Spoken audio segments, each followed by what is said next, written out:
Sveiciens,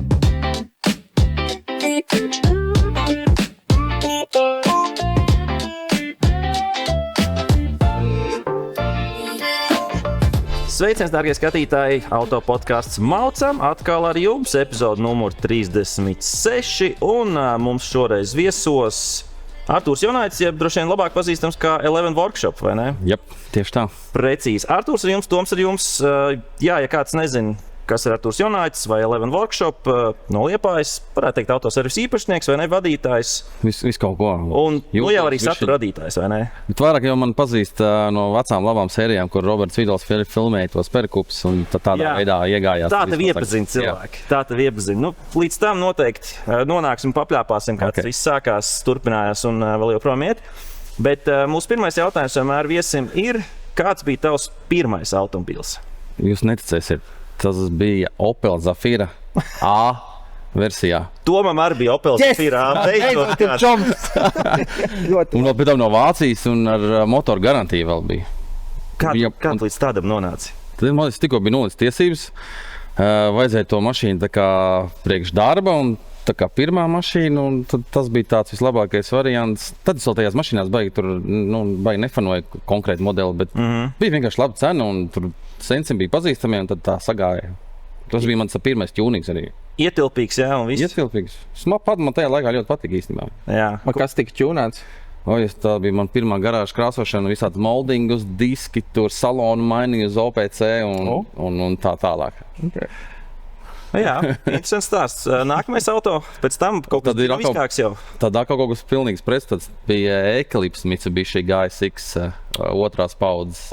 Tas bija 4x4 turbo, tas tāds mans sapnīts, tur ar vesels stāsts ar to mašīnu.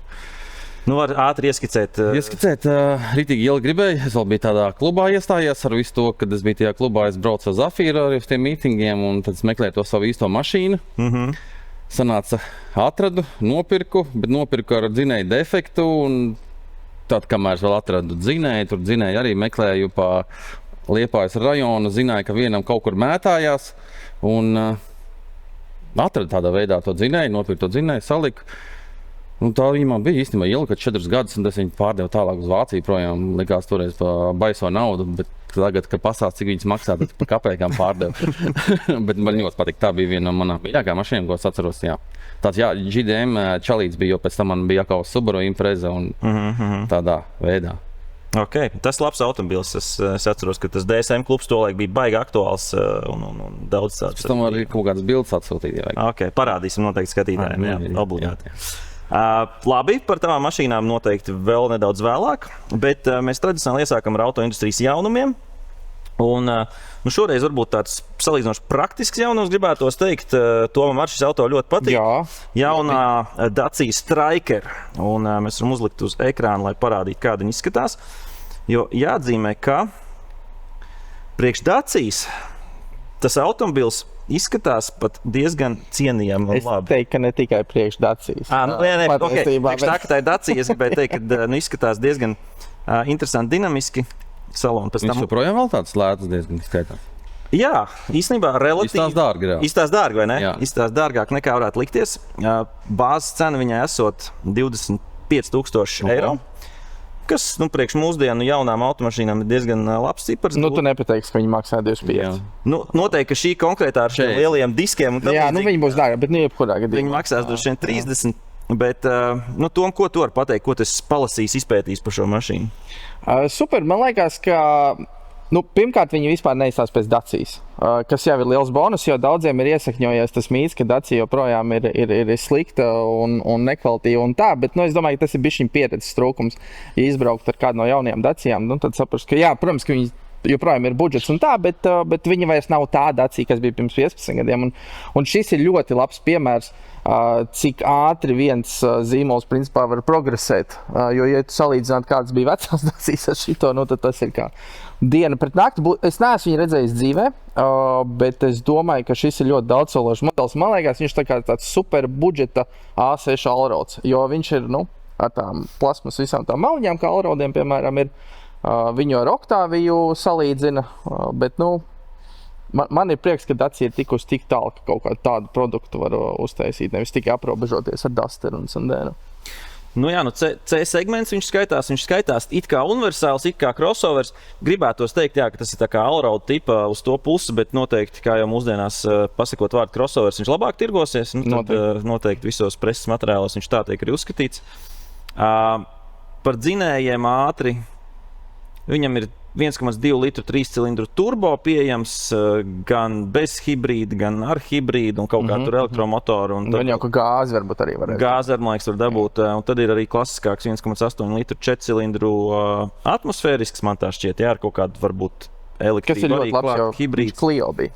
Tas ir ļoti labs zinājums. Jā, bet man liekas interesanti, ka tur tās tik dažādas tehnoloģijas izdomātas salikt vienā modelī. Parasti tik traki, it kā sevišķi tādam budžeta modelim liekas, ka nav. 20 cm clearance, jā, tas ir tas, kas padara viņu arī diezgan par tādu gandrīz vai džipveidīgu. Jā, Artūr, tu jau teici, ja, kas tev noņemt zīmes, droši vien neliktos, ja, kad acī? Man viņš vairāk vēl priekš kaut kas no, gribās teikt tādu skaļvārdu, Lamborghini kaut kas no Urusa. Līdz kam mēs esam tik? Jā, aizmuguri man kaut kas no Jaguara, no crossovera atgādina.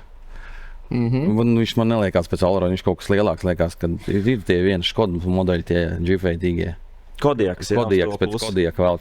Nu, man liekas, ka viņš bildēs izstāst lielāks nekā viņš dzīvē, jo es pastījos kaut kāds 4,6 metru vai kaut kas tāds viņš garumā, kas ir apmēram tur Golfs, Octavia, uz to pusi. Ko es papētot cenas, ja es padomāju, viņš principā tā kā varētu būt tā kā Golf universāls, tikai augstāks nedaudz. Un pastoties cenas, Golf universālis principā sākās no tiem pašiem 25,000 eiro. Viņiem tur kaut kāda, protams, kā vienmēr Volkswagenam kaut kāda akcijas cena visu laiku. Mūžīga akcija viņam. Mūžīga akcija, bet jā, sākot no 27,000 Golfs ir, jā, Strikers no 25. Tur tu var dabūt arī klasisko manuālo kārbu vēl. Ja kādam cilvēkam agrāk cilvēki pirka Dacia, tāpēc, ka manuāls bija, varēja riktīgi slēgāt. Jā, tad Golf vēl aizvien var dabūt ar tādu. Un pa 30,000 jau būs ar DSG. Droši vien tad būtu jāizbrauc ar abām mašīnām, lai saprastu, ja, kurš patīk labāk, jo es vēl aizvien nevienā Dacijā neesmu atradis pareizo sēdpozīciju, tā kā es pieņemu. Es domāju, ka no ārpuses man viņš patīk labāk nekā Golfs, bet ja mēs runājam par salonu, tad salonā gan viņš ir tas klasiskais Dacijas salons, kas ne visiem tīk, es teikšu tā, man nekas nav pret viņu, bet salons ir tā vieta, kas varbūt kādu varētu atrunāt no Dacijas, ja mēs tā skatāmies. Salons tāds brutāls, vai ne? Varētu teikt tāds asas šķautnes, kantes un... Kā tu arī izbrauc ar Daciju kādreiz? Nekad. Ne ar vienu. Okay. Tad šitā būtu īstā, ar ko pamēģināt, man liekas, iesākt. Bet Dacija jau tā uzticība iegūs jau manā skatījumā ilgi ir un laikam labāk braukt Dacija nekā kaut kā Japāna vai Ķīnieti. Man tā liekas. Viņam arī pārdošanas rādītāji to pierāda. Visu laiku viņi ir ļoti augstās pozīcijās arī Latvijā un Eiropā kopumā. Vispār Sandero bija pirktākais Eiropā, ja nemaldos. Jā. Tā kā, ar sliktu mašīnu tu nevar dabūt tādus rādītājus, lai arī kādu būtu jāizspriedumi par šiem audām. Plus mūsu draugs no Kursora arī. Kristaps Skudals, viņš jau vispār nopircis Dacia arī, jā. Tiesgan, kas tā ir, Logan viņš ir nopircis, jā. Logan Sedan. OG Dacia. Tikai kādā jaunākā paudzē. Bet jā, katrā ziņā ir izvēles iespējas arī, ja pie šī cipara varat uzmest aci arī Golfam, ja pēkšņi, ja šis automobils neuzrunā. Un noteikti vēl dažādas opcijas ir. Iepriekš, man liekas, Kia Ceed bija diezgan lēts, bet tagad Kia K4 jaunais varētu būt bišķi dārgāks. Bet katrā ziņā tajā 25 līdz 30 budžetā kaut ko vēl var atrast. Tas par jauno Dacia Striker. Dosimies tālāk uz otru tematu, kas man salīdzinoši nesen iekrita acīs, atnāca pretī internetā, tā varētu teikt. Un nedaudz sasaistās arī ar mūsdienām Latvijā, ka mums ir tā, saucamā, es negribu teikt, schēma, programma, ja, būtu pareizi. Eki schēma, lai novākt vecās mašīnas no trases, ja. Jo arī pie mums ir, man liekas, ja tu nodod vecu mašīnu kaut kādu tur 1,500 vai 200, to apmēram var dabūt savam nākamajam jaunajam vai mazlietotiem elektroauto. Un es zinu, ka man kaut kādi pazīņas un draugi arī riņķī skatās, es meklēju kaut kāds šrots par 500 eiro, jo tur tā nozīmē, man liekas, ka tur bija tas nosacījums jābūt skatei, kaut kādai derīgai līdz kaut kādam brīdim. Jābūt tev īpašumā viņam 6 mēneši vai kaut kas tāds tajā mašīnai, un tad tu viņu vari nododot caur to EKI, dabūt ne tikai EKI atbalstu, bet vēl par to mašīnas nodošanu. Tā izklausās pēc schēmas. Vai ne? Tā kā tā nav īsta programma, tā ir schēma. Bet šāda līdzīga schēma bija arī Amerikā. Atceramies 2008. 9. gads, lielās finanšu krīzes visā pasaulē, un tolaik amerikāņu valdība izdomāja, ka vajadzētu kaut kā stimulēt to auto tirgu, jo tie ražotājiem gāja ļoti grūti, tur principā nebūtu valsts iejaukas, būtu bankrotējuši visi trīs, Fords, Chryslers un arī General Motors. Un tad viņi uztaisīja tādu lietu, ka 2009. gadā mašīna nedrīkstēja būt vecāka par 15 gadiem, tad 84. Jā, 84. gada, ja es pareizi māku rēķināt. Matemātika nav tik svarīga ar tur. Jā. Vai 25. Kur tad tā dzīvē notiek? Vai līdz 25 gadiem. Kaut kas tāds, ka tās nedrīkst būt vecāks par 84. gadu. To es atceros, patēriņam bija jābūt lielākam par 13 litriem uz 100 km. Tas nav grūti Amerikā. Kas nav grūti. Un tad tu attiecīgi saņēmi kaut ko starp 2500 un 4500 ASV dolāriem, nododot šādu automašīnu. Man liekas, ka šis būs sāpīgs temats īstenībā. Šis ir ļoti sāpīgs temats, tāpēc, ka es jau to laiku atceros, un arī gadus pēc tam vēlāk, ka visi autoentuziasti diezgan ļoti raudāja par automašīnām, kas tika pārstrādātas visādi youngtimeri, un kopskaitā tika nodotas 677,000 automobīļu. Es esmu redzējis video, kādi automobīļi tur tiek nodot. Jēziņ, asaras birst. Jā, un es atradu tos pašus interesantākos šobrīd, par kurām tiešām varētu birst diezgan daudz asaras, ne tikai mums trim, bet arī visiem autoentuziastiem, kas skatās. Un, lūk, es pasaukšu tos, kas man vispilgtāk palika atmiņā. Aizveriet ausis tiem, kam ir vāji nervu sistēma. Kas tagad maksā noteikti naudu, ne? Ļoti pārgu naudu. Noteikti vairāk nekā $4500. Man liekas, ka tie amerikāņi dažbrīd nespēt, jo nosacījums bija, ka tā mašīna bija jābūt braucošai. Varbūt viņas tur tā daļa bija kaut kāds apdauzīts un tam līdzīgi, bet braucoši viņas jebkurā gadījumā bija. Aston Martin DB7 volanta 97. gada, kas man likās vislabākais auto, ko varētu nodot. Skatītāji, es ceru, ka jūs zinat, ja nē, tad mēs jums parādām, kā viņš izstāsta. 15 gabalu Audi S4, S6 no dažādām paudzēm, C4, B5, tad šie visi 90. gadu Porsche S4. Tālāk, 91. gada BMW M3. Man šobrīd ir grūti saprast. Tur vienkārši sabruka cilvēks. Tāpēc viņi tagad tik dārgi, jo viņi nav. Viņi nav. Es grūti saprast, vai 91. gads ir 30. M3 vai 36. Varētu būt gan viens, gan otrs. Gan otrs. Jā. Tāpat arī 91. gada M5. Tas ir visai skaidri. 34. M5 arī ir nodots Amerikas programmas lūžņos. Vairāk nekā 100 C4 Corvettes, kas arī ir tomēr forša automobīls. Mūsdienās varētu uz ielas ieraugt un tāds wow, vismaz Eiropā noteikti. Vairāk nekā 800 XJ Jaguari. Liekas, ka pat aizsno no rūpnīcas ir iebraukuši tur. Visi 800. Populāri bija. Ļoti. Un rēķini tie bija gan 80. gadu, gan 90. gadu, arī tur tās dažādas XJ paudzes. Tālāk 365 RX7, bet ne tās trešās, bet otrās paudzes. Tie, kas izstījās pēc Porsche 944 bišķiņi, tie 80. gadu beigu, 90. sākumu. Bet tomēr arī viena FD RX7 Mazda ir nodota, tā, kas visiem asociējās ar RX7. Arī tā tikus līdz šotam. C36 Mercedes AMG 90. gadu, kas 95. 94. gada Mercedes-Benz 500e, tas jau ar tiem platajiem spārniem V8, arī leģendārs automobīls mūsdienās, jo man liekas, ka viņš, es kaut kad skatījos mobilē, 25, 30, tur par vēlu jau. Uz augšu. Par vēlu ir pirkt viņus, man liekas. Jā, tur tā cena ir augšā. 150 gabalu Mitsubishi 3000 GT, pat neskaitot. Interesanti, kādu modeļu vēl? Bet interesanti, kāda vēl modeļa ir, tie pilnpiedziņas nāk un neturbo. Noteikti, ka starp tiem bija arī kāds pilnpiedziņas turbo. Zinot Amerikas tirgu, tur noteikti būtu niknēs. Kaut kā Dodge Stealth arī vēl tur bija klāt. 350 gabalu arī 300 ZX. Arī gan viena, gan otra paudze, tad gan 80. gadu, gan tā 90. gadu, kas mums vairāk asociējās ar 300 tagad ZX. Viņi sameklē tirgu vispār neiespējami. Jā, it sevišķi atrod vēl turbo versiju. Jo kaut kā turbo un manuāli, atrod tās divas lietas. Tas arī maksā jau mūsdienās kosmiski. Tad noteikti raudās Porsche cienītāji 5 gabalu 928 Porsche mūsu Anatola Lapiņa dizainētie 928 Porsche arī aizgāja nebūtībā. 106 gabals Subaru SVX, un man likās, ka baigais cipars 106, jo viņi jau nav tik daudz saražoti, viņi kopskaitā kaut 20,000, kas nozīmē, ka 0,5% no visiem SVX pasaulē saražotiem tika šajā schēmā nodoti. Aizgāja pa pieskari. 300 gabali MK3 Supras, arī tās 80. gadu Supras. Ar sāpīgi.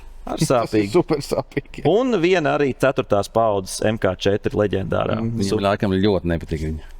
Tas, kas nodeva, laikam ļoti nepatīk. Jā, nebija starā.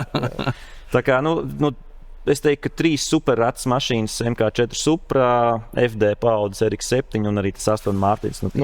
Par ko Artur tev lielākās asaras nobira šajās pēdējās 5 minūtēs?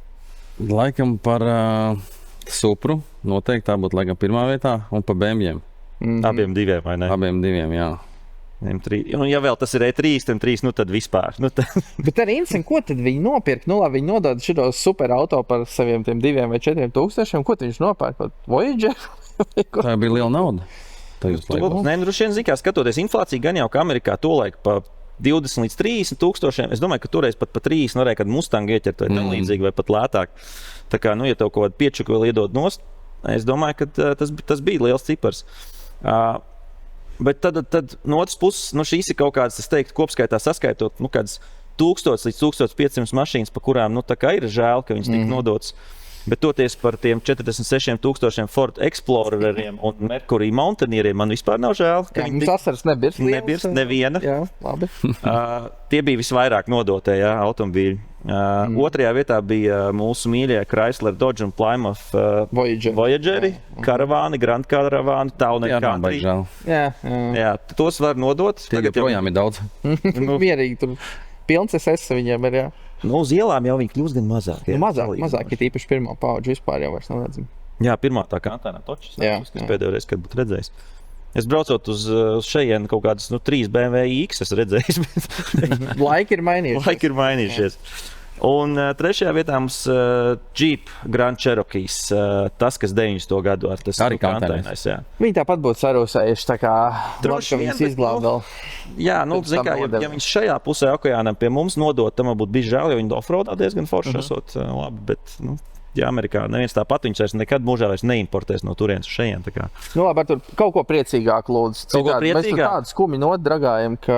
Uz norakstīšanu visi. Uz norakstīšanu. Interesanti būtu, ko, tad, kad mums beigsies ekīs schēmas, es atvainojos programmas, tajā brīdī dabūt no CSDD kaut kādu sarakstu, kādas mašīnas, jo te pretī bija marka modelis un gads. Vismaz to mēs varētu... Cerams, ka dabūt ārā un redzēt, un arī pēc kaut kādiem gadiem paraudāt. Kāds kaut ko būs nodevis, ko viņš pats nav varbūt zinājis, ko viņš īsti nodod. Kaut kāda stāvņam šķūnīte vecs, kaut kāds Porsche 944 vai 924. Nē, es domāju, tāda nebūs. Porsche, es domāju, ka tur radinieki viņi izglābtu pēdējā brīdī, bet kaut kādu, nezinu. Pa ceļiem perekup vienkārši būtu. Jā, viņš brauc uz tolmetu, pirms vārtiem vienkārši perekup stāv. Principā varētu būt, ka tur, kur tu iesniedz tos ekī dokumentus, stāv cilvēkus, kādu mašīnu tu nodod, Es tev iedošu vairāk. Jā. Katrā ziņā gan jau ir kādi apsviedīgie, kas iespējams tās labās mašīnas tomēr izrauj no nodošanas. Un mēs novēlam to, lai izrauj, lai netiek sasmalcināts. Jā. Pozitīvās nots. Es domāju, ka mēs varam doties tālāk uz lokālu Latvijā, mūsu rubriku. Un te jau mēs uzreiz varam pieķerties Artūru, droši vien tavam stāstam. Esmu gatavs. Tu esi gatavs izstāstīt visu. Gandrīz visu. Ja tā padomāt, šis tāds ir pirmais podcasts. Man arī bijis kādreiz savu domu uztaisīt, pastāstīt par sevi. Tā kā daudz varēs pastīties šito un uzzināt par mani, jo neviens nezina neko pa lielām par mani. Es gribēju teikt, tas pats mums bija arī Kristaps Skuja, Latvijas Timbertraks atnāca. Un arī, kā tu stāsti, tu rādi, ko tu dari ikdienā, bet neviens jau īsti nezina, kā tu līdz tam esi kaut kā nonācis. Tāpēc mans pirmais jautājums droši vien būtu, kā tu nonāci līdz tām mašīnām, līdz tam servisam un visam tai padarīšanai. Cik tālā atmiņā var iet?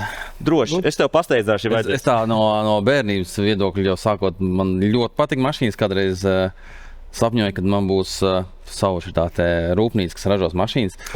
Es jau biju izdomājis nosaukumu, viņš bija smieklīgs, es biju no Lamborghini, bija aizņēmies un man mašīna sauksies par Lambo. Lambo. Nu, tā kā jau maziņš puika, tur 10, 11 gadi jau. Jā. Daudz zīmējumu, es kaut kādas mašīnas tur rasēju un domāju. Bet tā arī viss beidzās, palika lielāks. Tas stāsts vispār aizgāja to, kad es sāku mācīties pa celtnieku. Izmācījos pa celtnieku. Un tad apnika man tā kā mācīties un izdomāju, kad jāaiziet uz armiju. Aizgāju pats pieteikties armijā. Pēdējais iesaukums bija obligātais. Aizgāju pieteikties, tad man viss nāca un prasīja, kāpēc tas jādara. Vienkārši gribēju kaut ko dzīvē pamainīt. Labi, izgāju visu to armiju. Tā kā gribēju palikt vēl tur, bet tad sākās tās krīzes. Nevis krīzes, bet kad celtnieki ritīgi daudz pelnīja, brauc ar Poršiem. Bija 7. gads, 6. Mans sens nodarbojās ar celtniecību, bija firma. Viņš teica, ko tur čakarēsies par tiem 400 eiro. Nāc, teikt, normāli puikas pelna naudu, lai es aizgāju prom no armijas. Pastrādāju pa celtnieku, bet tajā pašā laikā jau sapratu, ka sāku grib kaut ko mainīt. Man bija savu garāžiņu. Nu, tās mašīnas, viss, kas man bija Zafīra, Ekalīps, tas viss tajā laikā bija. Pats savējās mašīnas skrūvēja. Kaut ko tur piečinīja, uzķūnēja, zin kā draugi redz, kaut kas draugiem pasaka. Un tad viens atbrauc, otrs atbrauc. Tad sapratu to, ko es varētu darīt tādu par mašīnām lietu. Sapratu, ka man naudas nav, lai es varētu rūpnīcu uztaisīt. Bet patīk visas ķūnings un viss tā tēma. Un tad es izdomāju, ka es varētu iet pa autokrāsotāju pamācīties. Tas tomēr ir daudz pa vizuālo un tam līdzīgi. Krāsa pilnībā izmaina mašīnas izskatu. Jā, un tajos laikos, tagad vairs nav, bija Latvijas certificēti kursi, izglītības pārvaldes pa krāsotāju. 3 mēnešu garumā braucu uz Rīgu, katru sestdienu, svētdienu bija. Izmācījos, dabūju to savu diplomu, aizgāju strādāt veselu gadu pie drauga, kam ir autokrāsotāju. Sapratu, tur visu tos knifiņus, zin kā realitāte kāda un tāda. Nu, tad palēnām noīrēju garāžu un tādā veidā gājām uz augšu un līdz ar to, kad esmu šeit jau tā 4 darbinieki. Visu kaut ko darām, ir mūsu YouTube un tāpat ražošana, mini ražošana jau sanāk. Tur cilvēks atbrauc, uztais man kaut ko foršu un tad mēs tur sākot no buferu noņemšanas un pat motoru dzinēju maiņām izpildām kādu cilvēku sapni uz gatavu darbu. Principā var teikt, ka tā ir sava veida maziņa rūpnīciņa. Tu padari tās mašīnas citādākas, labākas. Individuāls piegājiens, tā to nosauksim. Kā nonāca līdz tam nosaukumam 11 Workshop? Vēl 11 ir 11. 11 man dzīvē ļoti daudz kas saistīts. Es esmu 11. datumā dzimis. Man pat bērni 11. datumā dzimuši. Speciāli tā liekas. Jā, saplānot. Suns pat 11. datumā ir dzīvoju uz 11. ielas. Okay. Daudz es 11, bet tie 11 man nāca tikai pēc tam. Tā kā klāt, ka sapratu, tur ar 11, tur ar 11. Tas nebija, jo nosaukumu mēnē bija izdomājis. Es biju kaut ko ar sevi saistīts. Es tur negribēju, nezinu, Artūra garāžu vai kaut ko, es nezinu, vai tur kārs vai vienalga. Gribējās kaut ko savu tādu, savu, kas asociējās. Tad tas 11. tur iegāja un tā man ir 11. Un pirms cik gadiem, tu atvēri to savu esošo, teiksim, rūpalu? Tas sākums jau kaut kādi 10, 11 gadi. Varbūt pat vēl vairāk. Varētu būt pat, jā. Tā oficiāli jau varētu būt kaut kāda 8 gadi. Laiks skrien ātri. Laiks skrien ļoti ātri. Cerēs, ka tu pasēdi. Cerēs arī uznāk tas beigas. Zin kā, uz visu to gribās kaut ko pamainīt. Bet vienmēr tu tā kā atnāc apakaļ uz to, kas tev patīk. Kā tev ar darbiniekam tagad teica 4? Viņi tev laika gaitā 4 kopā ar manī. Tad 3. Viņi laika gaitā ir mainījušies vai tie ir tādi uzticami cilvēki, kas ir pamanījies pa tiem gadiem? Ir daudz, kas pamanījies. Man arī, kā saka, uzņēmēja darbība, zin kā, pats pirmais sācis, nebija nekāds uzņēmējs. Bija man pirmais sijā, kurus pēc tam likvidēja, pēc tam strādāja pats pa sevīm un, zin kā, viss kaut kas ar laika gaitu mainās. Bet darbinieki man pārsvarā ir tā, ka viņi ir un viņi ir ilgi, bet kaut kas, tā kā pamainās un tad viens aiziet kaut kur citur, otrs tur. Bet tagad, piemēram, kas man tagad ir, mēs ļoti ilgi strādājam kopā. Man ir tāda komandiņa, ka mēs var uzcēties, jo šajā sfērā, biznesā, kurš piekritīs, kas to dara, kad ir ļoti grūti ar darbiniekiem. Vispār, kā tādu gatavotāju tu neatradīsi normāli vai neņems vēl pie tam krāsotāju, jo krāsotāju vēl grūtāk atrast, jo es visas mašīnas pats krāsoju. Man puikas viņu gatavo vai skrūvē, jo man arī sanāk autoservis. Mēs visu vienā vietā varam izdarīt no A līdz Z palielam. Tādā veidā. Bet tu arī meklē vēl kādus papildus spēkus? Nē, man liekas, jo vairāk, jo lielāks bardaks. Gribētos jau, bet tad atkal jādomā, ka tad vajadzētu palielam servisu vadītāju. Jo tu nevari vairs pats visu izdarīt, jo es jau ar klientiem komunicēju un tur vesela tēma par šo varētu runāt, man liekas. Vēl jau ko var pieminēt ar tiem cilvēkiem, kad vienmēr, visi atcerēsies no tām 100 reizēm kaut kādu vienu vai divas kļūdas, vai ne? Un tāpēc arī grūti atrast uzticams cilvēks, kas un arī jebkuram gadās kādreiz arī kļūdīties. Šis bizness vispār ir tāds, kas kļūdas lielam nepiedod tādu autokrāsošanu. Es domāju, jebkurš jūs veduši pie autokrāsotājiem kaut kādas, nevadot divas tur kaut kāds kaseks, tad tas krāsotājs ir trīsstāvīgos vārdos, bet tas nekas, ka viņš tur ir maucis no rīt līdz vakaram, ķīmijas ostīs, un es uzskatu joprojām, ka autokrāsošana ir ļoti nenovērtēts darbs pret to, kas to dara. Es zinu, ka ir dārgi. Jebkurš var pateikt, ka normāls krāsotais prasa daudz, bet man liekas, ka tas būtu jāprasa vēl vairāk, salīdzinot, piemēram, ārzemēm. Tā kā tā sfēra, es saku, tā ir tāda izmirstoša. Tā kā, Artur, tu baigi neiesaki cilvēkiem doties autokrāsošanas. Nē, var iet, ja tas patīk, tam ir jāpatīk. Tam jāpatīk. Tas nav tā, ka, nezinu, tur tirgot kaut ko veikalā, tas ir vienkārši jāpatīk. Mašīnām ir jāpatīk.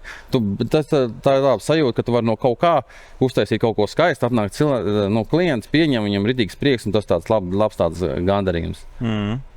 Tālāk par to, kā cilvēki tevi plašāk iepazina caur Robertu Vītolu, Robiworks kanālu par Perekupi, un ka jūs tur kopā tusējāties, un tas viss tika filmēts. Kā līdz tam nonācāt? Jūs visi jau tur pa Liepāju savā starpā čupojāties, un dabiski tas viss atnāca. Sanāk tā, ka tagad palielam auto tādu YouTuberi visi vienkārši Liepājā bāzējās. Aiva arī noteikti visi zina no Perfection, viņš man vispār 100 metrus no manas bāzes ir. Un no Roberta mēs esam labākie draugi no bērnības, jau es viņu 20 pār gadus pazīstu, un Robs vienmēr bijis aktīvs tas filmētājs, un tā viņš teica vienu dienu, kā man servis tur bija, šeit vai kaut ko vajag padarīt. Tā mašīnām un tā, un Rolands arī bija visi, mēs tur tā čupojāmies jau no bērnības laikiem, un mašīnas jau visiem patika.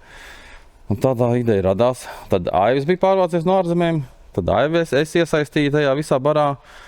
Un tā mēs izdomājām nolocīt pa kaut kādai naudiņai un sākt to parādīt to no otras puses, kā tas Perekupas štēls viss. Tā mēs te sākām darboties. Tā cilvēki mūs iemīlēja un tādā veidā mēs esam palikuši populāri dēļ Roberta plēnam.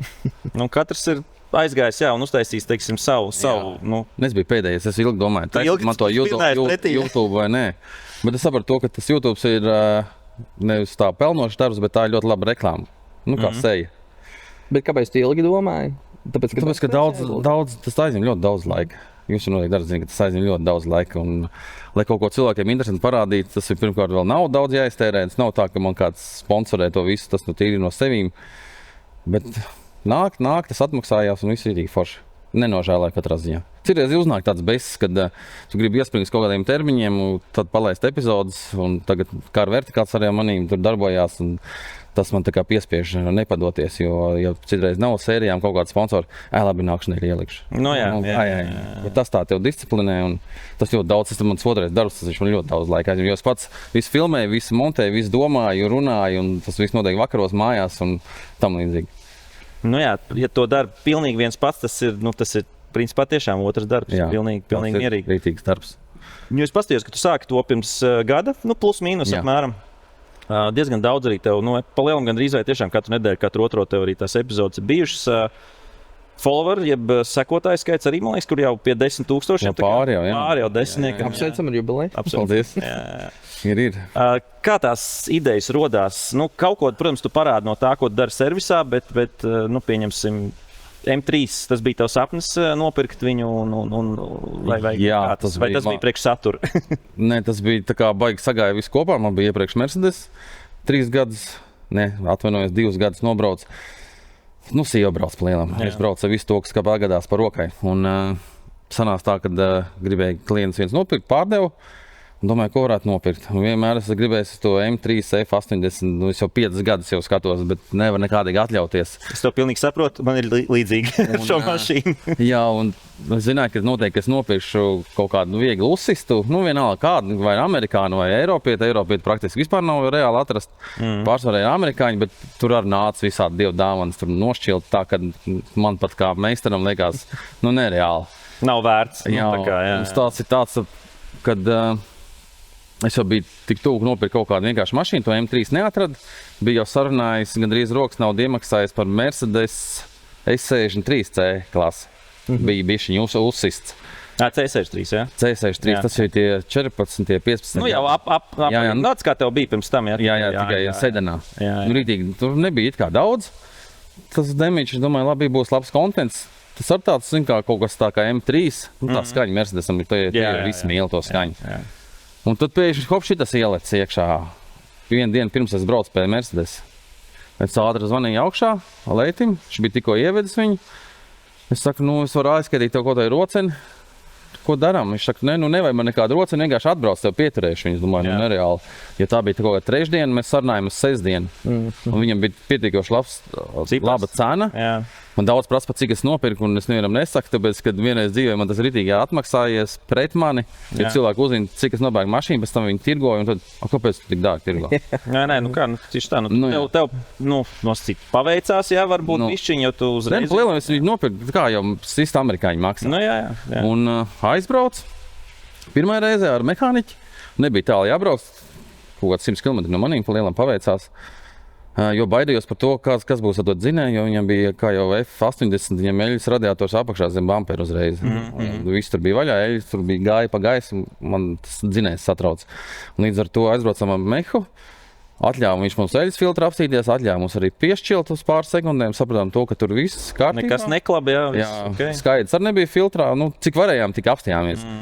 Un visu paspiedām rokas, iedevu rokas naudu, vēl saprat to, kad tas ir competition versija, vēl labāk, ka nav parastais, un Leids pat nemaz īsti laikam nesaprata, ka tas ir competition, jo es viņam pēc tam pateicu, man likās kaut kādu citu disku, tur kaut kādu krāslu ar tām ribām, un tā tālāk, bet to es viņam pateicu, tad, kad es jau biju samaksājis, mazums, ka neizdomā. Tu nogaidīji īsto brīdi. Jā, un 2 dienas gaidīju, viņam vajadzēja to sludējumu atstāt, jo mēs tur bijām sarunājuši par tām naudām.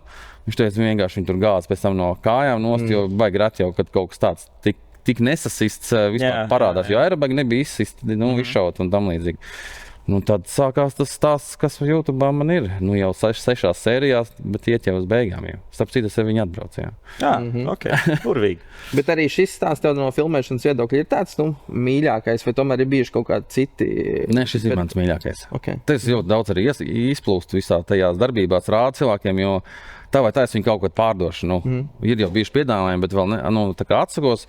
Bet šī būtu tāda labs sižets arī, ja cilvēks kāds grib no maniem nopirkt, es parādu visu, kā es no A līdz Z esmu uztaisījis, kādām detaļām, cik tur nauda būs ieguldīta, kur vēl būtu vēl labāk, ne? Jā. Principā, jā, bet kad cilvēki parāda, sistu mašīnu, teiksim, taisīšanu. Tas video pa lielam man lika iespringt uz to, ka praktiski gandrīz visas oriģinālas detaļas meklēja, neko tur, tāpat neviens neredzīs. Jo pa lielam to mašīnu varēja visu sataisīt pa kādu 3-4 tūkstoši lētāk, ja tu vienkārši uzliec bamperu un tu jau neredzi apakšā tur salodēt. Jā, tur kaut kāds plasmas pietrūkst. Jā, neredzēs tāpatās. Forši. Lai sanāk izbaudīt, es ticu, ka tev sanāk izbaudīt. Kā ir? Ir tas sajūta. Es jau nobraucu gandrīz 3000 viņu un nevienu reizi neesmu iespiedis 100% pedāli gridā, jo tā mašīna ir traka. Viņa ļoti jaudīga. Kāds 70-80% ir bijis, bet man pagaidām ar to pietiek. Uz biķerniekiem gribu aizbraukt. Izbraukt. Biķerniekos tu esi bijis jau. Runājot par biķerniekiem, tu esi bijis ar Z4, tagad savējo arī 2 posmus jau uzbraucis. Yep. Kā līdz tam nonāci un kā patika? Līdz tam es jau pa laikam uzbraucu to autošosei. Man ļoti patīk autošosei, tas ir mans mīļākais. Tas drifts, daudz gribu iesaistīt man tajā driftā, bet tas drifts patīk, bet ne tik profesionāli. Bet autošosei tā ir tēma, tur ir ātrums, tur ir precizitāte, tehnika. Es esmu braucis iepriekš biķernīgos, man bija 46, žurka, un tagad ir Z4. Atkal bija sanāca tā, kad sakrit tie brīvie laiki, jo tomēr no Liepājas jābrauc daudz darba un vispārējais, un kontentu sāk filmēt, mašīna arī bija gatava pa lielam, kaut kur jāizbrauc, vasara ir īsa. Tā mēs te taustos un brauc. Un kādas ir sajūtas ar Z4? Rītīgi grūti. Es tagad saprotu, kāpēc Amerikā viņas tik populārs visos sprintos, šosejās. Rītīgi forši braucās, stūrējās un vēl tikai bišķiņ naudu jāiemēt visādās lietās. Un īstenībā es domāju, ka pat top 3, top 5 var uzbraukt ar to mašīnu. Īzi, es domāju. Jā, skatoties to progresu starp to posmu, kad tu biji atbraucis un nākamo posmu, man nav superlabs to rezultātu uz augšu iet, un tagad 27. augustā būs starp citu. Es nebūšu, tiemžēl. Nebūs, jā? Ne, es ļoti gribēju, bet man tur sanāk. Bija šī brauciens viens trips. Labi, varbūt sezonas noslēgums kaut kad septembra vidū beigās, man liekas, ir. Bet, jā, es domāju, ka labs stāsts kopumā. Mēs esam sapratuši, kā radās tas viss tavs gan workshops, gan YouTube kanāls, gan vispārējais. Un nākamais temats, par ko Toms gribēja īstenībā parunāt, bet kas man arī sirdī tūs, un tev var noteikti sirdī tūs, ir par tā saucamā auto kultūru vai autoentuziastu kultūru Latvijā, jo mums, protams, ka mums ir daudz un dažādi autosporti, bet mums ir dažādi automītingi, varētu teikt, un tikšanās. Robis rīko Dundagā, ja laikam bija, vai kur? Nē. Priekuli, es atvainojos. Jā, Robis rīko un dažādas citas, teiksim, apvienības rīko tādas oficiālākas un solīdas pasākumus, un ir Low Happens mums notiks, un vēl dažādi pasākumi. Tā kā ir tādi, ja, un uz tiem mēs forši ar lielāko prieku aizbraucam. Un tad, protams, ir tā otra monētas puse, kas ir tie nelegālie mītiņi, un kur mēs redzam pie tirzniecības centriem, jā, un kur mēs redzam. Tas bija. Es arī esmu bijis kaut kad senāk, un te ir tas otrs monētas puse, kad it kā jau ir forši, ka cilvēkiem patīk mašīnas, ka viņi pulcējās, bet tie pāris video, ko mēs redzam, kad griež saulītes šitik te no cilvēkiem un vēl. Vai papli, ja? Jā, vai. Bet jā, līdz vienam brīdim, kas? Līdz vienam brīdim, vai ne? Un skaidrs, ka ir labi, ka policija arī atbrauc un paregulē to, jo. Un te arī atkal ir divas monētas puses tiem nelegāliem mītingiem. Viens ir, kad cilvēki atbrauc un sastājās kaut kādā Statoilā vai Circle K vai kaut kur. Un savā starpā papļāpā patusē, bet tad tālāk ir tie, kur sāk mest saulītes un kūpināt uz vietas. Es domāju, tas ir tā kā Arturs saka, tas ir līdz vienam brīdim. Jo kopumā man patīk tāda kopā būšana un tāda sanāciena, bet tu dažbrīd jau redz, ka tas bišķi pat traki, tu pat neesi skaidrs. Tev pat nav saprotams, vai šals vispār ir skaidrā, kas tur driftē un visādas brīnums dara. Tad brauc policija, lai to pārbaudītu, un tad cilvēks stājas priekšā mašīnai, lai viņus nelaistu. Policija caur, kas man liekas tāda, diezgan nekaunīgi, jo... Amerika saskatījušies, bet daudz. Jā, bet iedomājies, tagad tev pašam būs kaut kāda nelaime, ko tu pirmais darīs? Zvanīs policijai, un tu cerēsi, ka viņi pēc iespējas ātrāk atbrauks, un tad tu atcerēsies bāc. Es biju tas muļķis, kas nelaid to policiju garām. Tas viens brīdis. Jā, un tas, man liekas, tā nekontrolētā vide, viņi vienu brīdi var aiziet līdz tādai nelaimē, jo, es ceru, ka mēs to nepiedzīvosim, tāpēc es arī visu aicinu braukt uz tādiem organizētiem pasākumiem, kur tu arī to driftu var taisīt un vispār jau pilnīgi organizēt. Un mums jau netrūks tādu pasākumu. Bet rēt jau kur var, ja tā godīgi, apvienot ar visu to ālēšanos. Apvienot ālēšanos, jā, ir kaut kādi, protams, visi šie driftbaši, tādas lietas, kas pēdējos gados arī īstenībā iegūst popularitāti, ka drifts ir ne tikai profesionāls sports, jā, ar drošības karkasiem visu. Vai street līmenis arī mums, teiktu, ir ļoti profesionāli. Tie visi braucēji varētu braukt arī augstākā līmenī. Bet ir visi šie arī drifti. Es zinu, ka Latvijā rullītī mums ir kaut kādi pasākumi. Tāpat tās ir Lietuvā un Igaunijā šobrīd diezgan populāri. Lietuvā ir ļoti populāri. Vispār Sūrija un... Jā, Sūrija un visi šie, jā. Es biju uz šādiem. Es esmu bijis tikai skatīties, Robim līdzi, bet iespējams, ka Zetka aizbraukšu tagad uz PVD, jau viņiem būs tas lielais. Tur pamēģināt, kāds ir pasvalta Zetka Sanslīdē pabraukt. Zinu, ka tikai ziemā kā viņi braucās. Gana labi, jā. Diezgan rīņšīgi, jā. Nē, bet kādā ziņā mašīnas, ko tu tajos kārmītos redzēt, ir iespaidīgas. Tu pat nenojaut, ko cilvēki ir sabūvējuši. To, ko nemaz oficiāli kaut kādos mītingos neredzējis. Jā, tieši tā. Tā kā tas gan, ja tu gribi redzēt tādas eksotiskas mašīnas, par kurām tu neko nezini, tad tā gan ir vieta. Nākamais, ko es gribēju teikt, kāds ir risinājums šai situācijai. Tas, ka cilvēkiem piekdienas vakarā vai sestdienas vakarā gribās kaut kur aizbraukt kopā, pabūt un ar mašīnas tēmu, teiksim, saistīta, nevis tur aiziet uz klubiem vai bāriem. Es atceros, ka tad, kad es augu, 2000... Tas bija sen? Jā, 2008. 9. Man liekas, ka pat vēl 10. gadā notika piekdienas vakaros Biķerniekos tā saucamie dragreisi un drifta treniņi. Es aizmirsu, kā viņus sauc tagad. Noteikti, kad cilvēki atcerēsies, kas skatās. Bet Sabī rīkoja to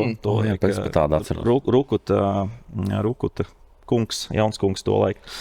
Un tas bija forši, jo toreiz bija tā, ka toreiz organizēti atbraukt, visi brauc iekšā Biķerniekos, kaut kur sastājās mašīnas nolika, un tad sākumā, man liekas, bija drift treniņš pa kartodromu, kur sabrauc tie, kas principā arī sacensībās piedalās, vai arī kas pirmoreiz gribēja padriftēt.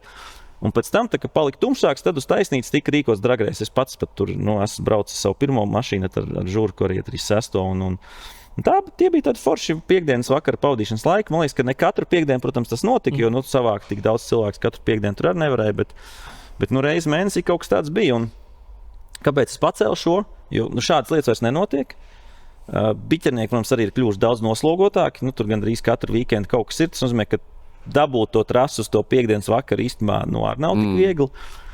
Bet no otras puses, ja mēs gribam rūpēties par kaut kādu sabiedrisko kārtību, satiksmes drošību un visu pārējo, ņemot vērā, ka kas pārvalda biķernieku trasi CSDD, man liekas, ka būtu ieinteresēti kārtībā. Man liekas, ka tu dabūsi to datumu, teiksim, to piekdienas vakaru, bet trases noīrēšana, teiksim, kad tur glābēji un vispārējais, tas viss kopā salasās. Labs cipars, labs izmaksas. Jā. Un tad tur ir jāskatās, vai to varētu uztaisīt kaut kādu sabiedrībai derīgu projektu. CSDD varētu uzstāvēt reiz mēnesī? Trasi, kaut vai, jā. Tā kā rekur. Mēs esam sākuši runāt par šo, mēs esam šo riteni varbūt iekustinājuši. Artur, varbūt tev ir kāda versija, kā viss šitais. Vai tev šķiet viss fine ir, ka viss ir labi?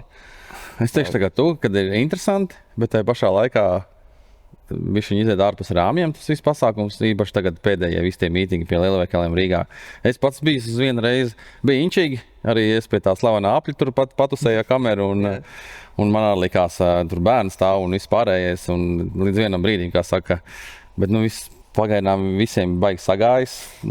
Es domāju, tas baigi neapstāsies, un viņi augs līdz kamēr notiks kaut kāda nelaime. Kaut kas, diemžēl, notiks, jā. Un tieši tā, kaut vai pārsprāgus riepa, aizlidot ķeska, viss, tur tas ir mazākais, vēl var pati mašīna. Tiem driveriem tas adrenalīns tur viss iepulsē. Vēl tuvāk. Un, tā kā, cerams, ka kaut kādā veidā tas tiks regulēts un varbūt ir iespēja kaut kur taisīt to kaut kādā organizētākā formā. Es laikam būtu baigi skeptisks uz šitos, zinot, man liekas, visu to pieeju pret driftu, kas tagad notiek ar visām tām trasēm, kad neko neļauj.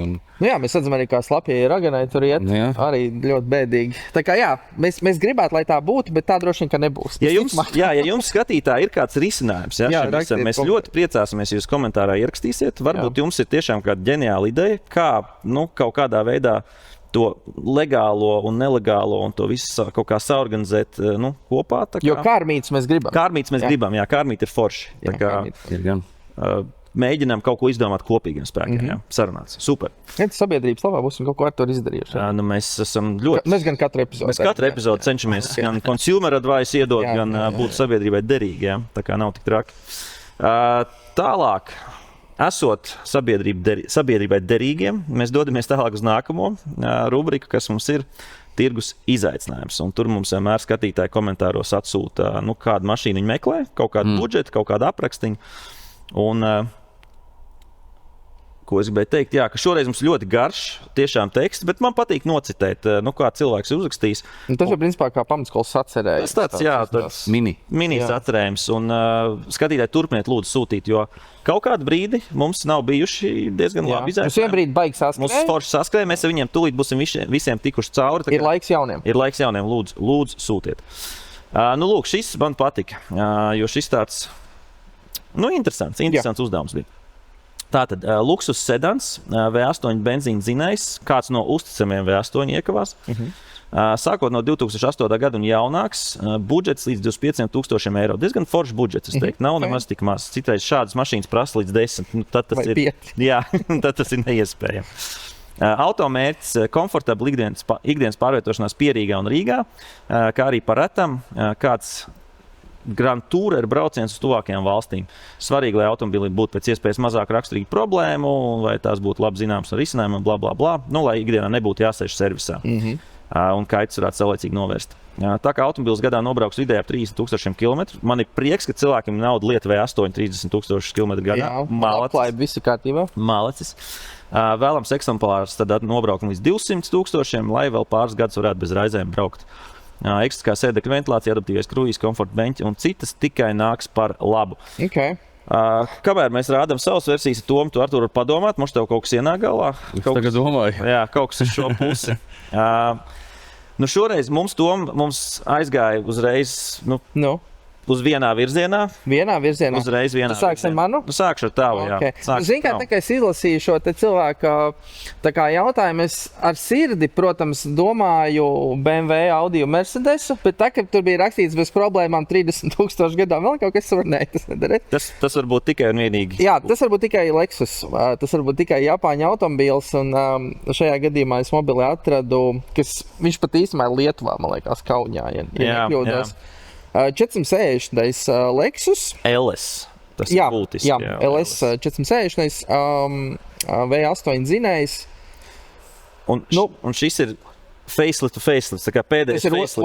Otrais facelift. Es šitādus baigi dzīvē īsti neesmu redzējis daudz. Viņi ir maz, tāpēc, ka viņi vienkārši visu laiku brauc kaut kur tālu, visticamāk. Jo arī šis cilvēks gribēs nobraukt 30,000 gadā bez lielām problēmām. Tad skaidrs, ka Lexus to negarantē, bet tev ir ļoti liela iespēja, ka tev būs mazāk galvasāpju kā ar daļu vāciešiem. Par sēdekļu ventilācijas neesmu drošs, vai šeit ir, bet es pieņemu, ka ir.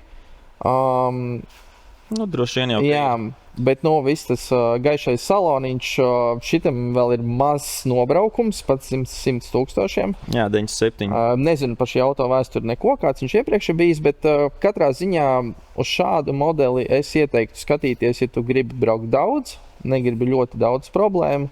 Principā gribi vienkārši kaifot, un tev nav svarīgi, ka tam obligāti ir jābūt vācietim. Ka tu esi iedomājies, ka tas ir tā kā respektabli un tā, un īsumā tu vari braukt mierīgi ar Lexus un kaifot varbūt pat labāk.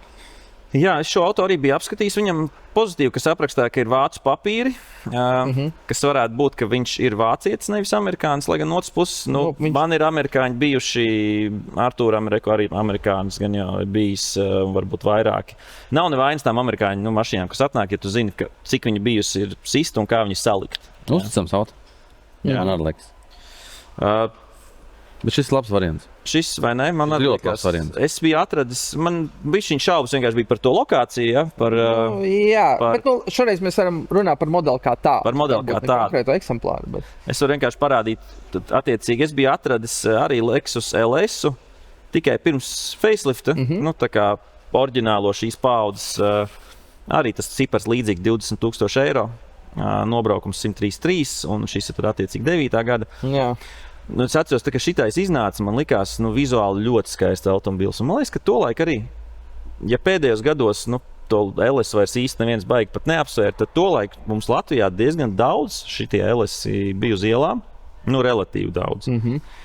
Un, es atceros, ka viņam nāca, man liekas, aprīkojuma līmenis arī, kas saucās prezidenta paka. Vienmēr SSA visur bija rakstīts tagad lietotājiem, ka prezidenta paka ir, lai gan tu nezināji, viņi ir vai nav. Jā. Un būtiski vēl viena lieta noteikti šim modelim ir tas, ka labāk tomēr, ja tu gribi uzticamību un 100% uzticamību ņemt to LS460 bez tās hibrīdu baterijām un piedziņas, jo tie bija tie LS600, kuriem es pieņemu, ka tās baterijas arī visu mūžu varētu nokalpot, bet tīri, ja tu gribi vienu lietiņu mazāk par ko uztraukties pie lielāka nobraukuma, tad labāk. Bet zinot, kā visi Prius un vispārējie, tad... Iespējams, ka tas 600 arī ies mūžīgi. Jā. Ekonomiskāks, domāju. Jā, noteikti. Tas varētu būt. Ņemot vērā, ka 30,000 gadā jābrauc, tas būs svarīgi. Ko tu vari domāt par šiem Lexusiem? Man nekad tāds nav bijis, nekad tādu neesmu taustījis, bet vienmēr likušies tādi ļoti reprezentābli. Jā. Un viņi, man liekas, diezgan labi kalpo, viņi maz rūsē. Vismaz pie manīm nav tāda bijuši tādām problēmām. Ērts, ātrs. Man liekas, tur pat visi, ko vajag iekšā, kam jābūt tādai mašīnai, attiecīgo cenu. Jo viņus var dabūt arī lētāk. Viņus var dabūt sākot. Tur jau stāvoklis. Stāvoklis, tieši tā nobraukuma stāvoklis. Viņus tur, man liekas, pat 10 jau vai pat lētāk var atrast.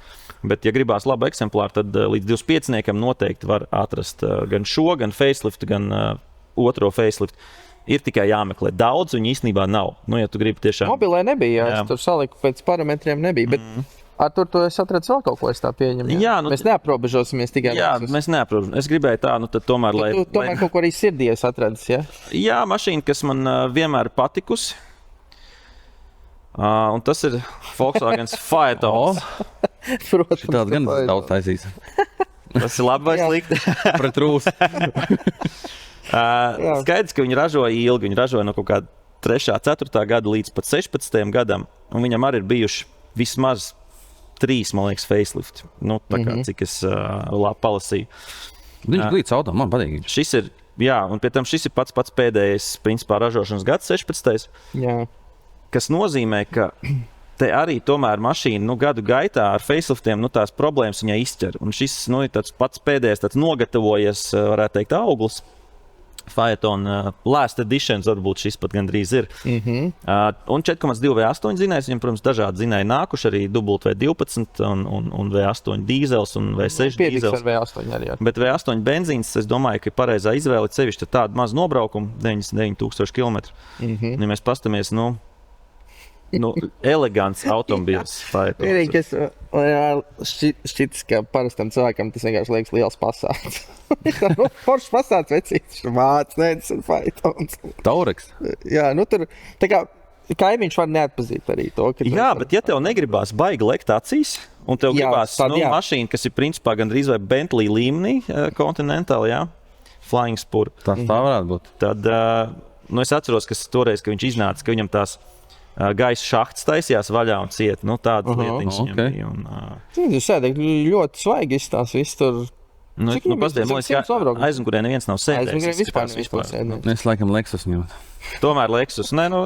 Es saprotu. Man ar tā bija pirmā izvēle. Ir pēc vizuāla. Tāda, kas man saista. Nē, protams. Kurš lielu pasātu grib? Bet iespējams, ka liels pasāts ir prātīgāk izvēle. Bet Arturs ir arī Touareg fans, tā kā ir jābūt uzmanīgam. Šis noteikti būs lētāks uzturēšanā nekā Lexus. Ja kaut kas salūzīs potenciāli, jā, Volkswagen grupai, tur noteikti kaut kāda eņģīta, vēl kaut kas tur no Golfa dara un vēl kaut kas, tur 100 punkti. Vai bremžu klučus var atrast no pirmās paudzes Touareg un vēl. Tur noteikti ir kaut kādas līdzības. Bet ar to varbūt tev ir kāda versija vēl ārpus šiem ienāca kaut kas prānā? Un kamēr es klausījos jūsos un skatījos, es jau plēnu tādas BMW fans esmu. Tad man pirmais nāca 750. Tā arī V8. Bet tur jāapstāsta tas budžets. Es domāju, ka līdz 25 toču var atrast. Un tad ir jāsaprot gads, jo bija viens sliktais motors un viens bija labais motors. Bet domāju, F01 paudzes? Jā, F01. Jā, F01 toču sanāk. Tur pat vēl pārpaliek. Es pat domāju, varbūt pat nākamais sanāk. Gājau, jā, varbūt. Šitas te, kas tev blakus stāv tikai benzīnā. Es domāju, viņi diezgan lētāk skatās nekā dīzeļi. Bet es domāju, tur ir pilnīgi viss to, ko jums rakstīja komentārā. Un pat varētu vēl palikt pāri naudiņa. Vienīgi, jā, tur jāstāsta ar tiem V8 zinājumiem, ar viņiem ir dzirdēts veidi, jā, viens bija sliktais, viens bija labais. Bet tur jāsaprot, kurš gads, man liekas, pēc 15. sākās tas pareizais zinājums, ja es pareizi atceros. Bet man liekas, par to naudu var atrast 15. Bet te būtu cerības nobraukt 30,000 gadā ar viņu šausmīgi nedomājot. Domāju, jā, bet atrībā kādu atradīs, kādā stāvoklī. Kādu atradīs un droši vien profilaktiski to nedarīs, bet kaut kas tam zinājumam droši vien ir jāsakop, lai viņš kalpotu ilgāk. Tas tāds pirmais, ko es iedomājos, un pēc tam otrais noteikti jau būtu kaut kāds A8. A8 un Phaetons jau pa lielam ir puslīdz. Ir A8. Jā, simpātisks liekas. Jā, ja gribās tomēr bišķiņi izcelties uz ielas un pret kaimiņiem, tad A8, tad, ja gribās braukt lielu pasātu, tad Phaetons. Es domāju, ka šīs izvēles, ko mēs tikko atradām mūsu dārgajiem skatītājiem, noteikti noderēs un ies pie sirds, un es ceru. Un īstenībā, ko es tikko iedomājos, ja jūs kādreiz nopērkat kādu mašīnu iedvesmojoties no mūsu tirgus izaicinājumu, uzrakstiet to komentārā. Jā, atsūsiet bildi, mēs ieliksim, mums jau prieks palīdzēt. Jā, mums tiešām patīk palīdzēt. Varbūt kāds brauks tūlīt Lexusam pakaļ. Jep, tieši tā. Vācijā vai Kaunijā būs par vienu Lexus mazāk. Lai mēs saprastu, vai mēs darām derīgu darbu, vai tiešām kāds izvēlās tās mašīnas, vai tomēr nē. Tā kā tas mums ir tirgus izaicinājumi. Un ko tas nozīmē? Tas nozīmē, ka mēs dodamies tālāk uz BRC nedēļas auto. Un BRC nedēļas auto mums šonedēļ ir tāds interesants modelis, par kuru iespējams daudz nemaz nezina. Tas ir Mercedes-Benz GLB 35 AMG. Tas izskaidro to skaņu. Jā, jo parasti ieraugot šādu droši vien Mercedes uz ielas, tad viņš pajauns ir 22. 2 litrīgs vai 3 litrīgs? 2 litrīgs. Parasti ieraugot šādu uz ielas, varētu domāt, ka viņš ir 2 litrīgs dīzels, tur GLB 220 CDI vai kaut kā citādā, kā viņi tur saucās. Bet patiesībā šis mums ir, principā varētu teikt, A35 AMG, tikai bišķiņ lielāks, bišķiņ augstāks. Un crossovers. Priekš sievas ideāls auto. Es domāju, Es jā, priekš gribētu. sievas, priekš ģimenes, superīgs automobils. Viņam ir 306 zirgspēki, un tas ir standarts. Nav slikti. Viņš noteikti vēl čipojās, ja gribās to. Pietiek, man liekas, atliktiem galiem priekš ikdienas. Pietiek, jā. 64,000 nobraukums tikai. Un man ir aizdoma, ka šitie nenāca pat ar 7 sēdvietām kādreiz. Nāca vai ne? Nu, skaidrs, ka tā aizmugure nav tik liela, lai tur varētu braukt 7 cilvēki un vēl bagažniekā vēl salikt kaut ko. Bet katrā ziņā, priekš tāda ģimenes ietilpīga automobīļa, es teiktu, ka šis ir diezgan labs variants. Un pēc tā, ka viņš ir kantains, viņam noteikti vairāk vietas nekā kaut kādā Audi SQ3 vai tam līdzīgi, kas būtu tie konkurenti. Zinām, GLB man vienmēr licies tāds diezgan neparasts auto, jo viņš nav tik kantains, lai būtu G-klasa, viņš nav tik apaļš, lai būtu tā kā pārējie. Jā. Jo es tikko izbraucu ar jauno GLB, kurš tagad ir elektrisks, tur pilns ar ekrāniem un tā.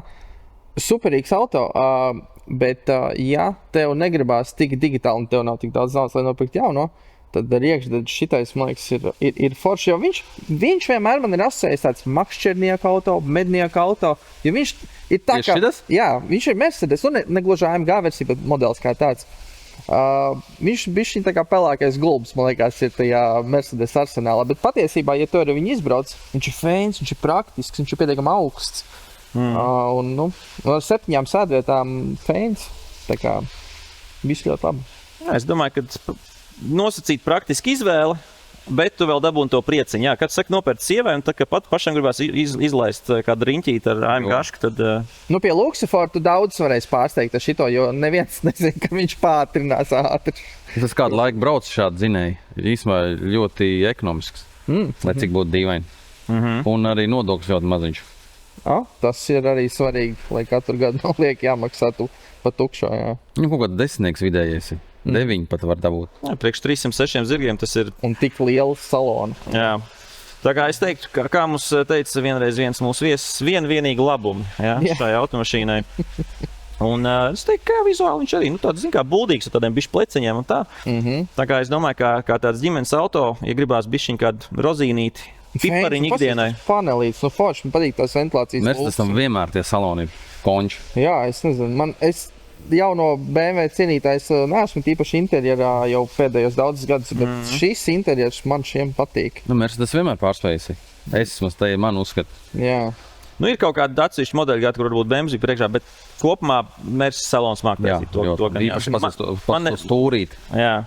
Un kā jau mēs esam runājuši kaut kādās iepriekšējās epizodēs, Mercedes atnāk ar laiku, un mums jau ar to sāk patikt Mercedes terēnu vairāk. Mēs sākam apaugt. Man arī bija viens Mercedes, un reāli sapratu ar to mašīnu, ka tā ir tēma. Man bija 2 gadus viņa, un neizterēju nevienu kapeiku remontējot. Jā.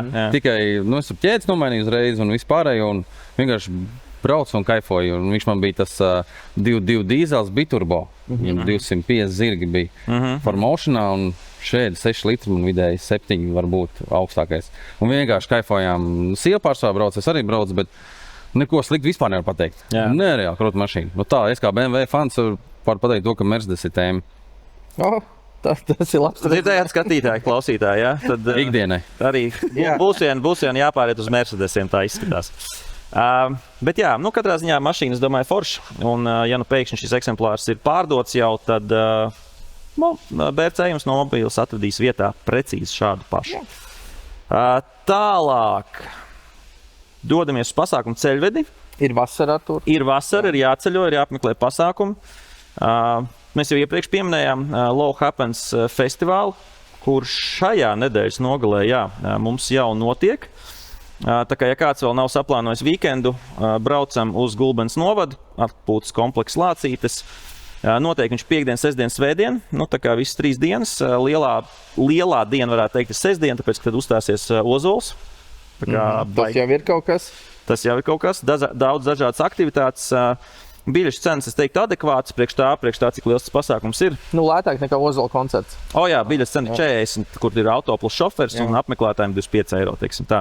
Un tas viss ir organizētā vidē. Jā, kontrolētā organizētā. Tas, par ko mēs sākumā runājām. Un daudz foršas mašīnas noteikti Low Happens būs. Tā kā sestdien, starp citu, vēl, kas mums notiks, Cesvainē rallija sprints. Un ir iespēja apvienot abas lietas. Var aizbraukt pa dienu, pastīties Cēsvainē rally sprintu un pēc tam hops uz Gulbens novadu tālāk uz Low Happens. Tā kā var uztaisīt baigi foršo sestdienu. Pastīties uz rally tačkām, pastīties uz zemām tačkām. Un ar visu ģimeni aizbraukt. Un ar visu ģimeni. Man iespējams arī tāds plāns ir, jo man jābūt ir Cēsvainē sestdienā. Tā kā varbūt sestdienas vakarā jāšauj hops uz augšu, uz Gulbens novadu. Uz Low Happens. Tā kā skatītāji tiekamies gan Cēsvainē, gan Low Happens. Tiekamies arī visos pārējos pasākumos, kas mums vēl notiks. Un tādi ir daudz. Jā, viss vasaras vēl garumā. Tagad tuvākais, es gribēju ļoti superlabs aizbraukt, bet braukšu uz Swedish House Mafia koncertu. Kur ir? Tajos datumos. Kurā vietā? Zviedrijā. Ok. Braucam uz pasākumiem, tiekamies pasākumos, braucam arī uz Liepāju un Cēsīm. Jā, braucam. Un, paldies, Artur, ka atnācis. Es domāju, ka forši papļāpājam. Tom, paldies. Paldies arī man. Un, paldies, Artur, tev. Paldies man, jā. Okay. Un paldies, skatītāji, ka bijāt ar mums. Mēs tiekamies atkal jau pēc nedēļas. Visu labu! Thank you.